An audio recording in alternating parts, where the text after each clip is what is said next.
ये याद अपने मन को सताती भी है।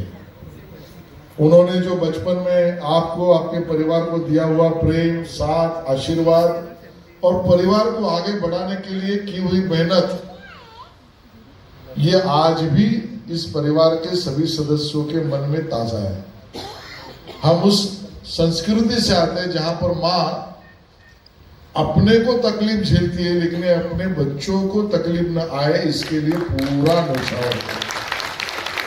इस संस्कृति से हम आते हैं और उस समय पर अपनी माँ को यानी अपनी अर्जुन दादी को याद करने का मौका, आपका अभिनंदन इसके लिए करता हूं कि आपने ऐसा चुना कि उस संगठन, उस संस्था, उन व्यक्तियों के समर्पण की भावना को सलाम करना, ये आज के दिन जन्मदिन के, माता जी के जन्मदिन के लिए आपने कार्यक्रम किया। राष्ट्रीय स्वयंसेवक संघ है क्या? यह ऐसा संगठन, ऐसी संस्था है कि जहां पर एक ही चीज लगातार सिखाई जाती है, वो है समर्पण, समर्पण, समर्पण, राष्ट्रभक्ति, राष्ट्रभक्ति, राष्ट्रभक्ति।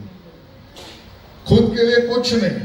बहुत सारी संस्थाएं, संगठन, दल जो कहते हैं हमको ये करना है, इसके लिए हम बने हैं। कोई क्रांति के लिए बना है, कोई पुनरुत्थान के लिए बना है, कोई अपना एजेंडा चलाने के लिए बना है, कोई कहता है कि मैं जो बोलता हूं वो होना चाहिए, इसके लिए मेरा संगठन है।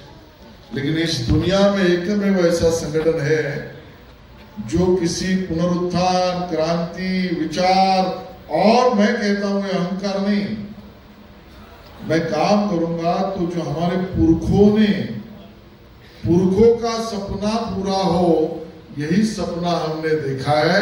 उन पुरखों के सपने को पूरा करने के लिए ऐसे बलिदानी, समर्पित, सेवा में जुड़े हुए राष्ट्रीय स्वयंसेवक संघ के 100 साल पूरे।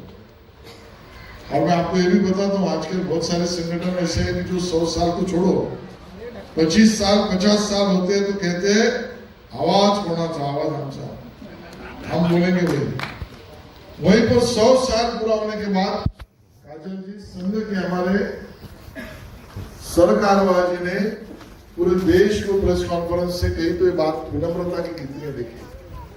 उन्होंने देश को कहा कि हमारा इतना बड़ा संगठन हुआ, इतना संघ परिवार हुआ, इतना सेवा कार्य हुआ, ये सब है, लेकिन हम 100 साल पूरा होने के बाद क्या करेंगे? तो अहंकार नहीं, पहली बात कहा कि हम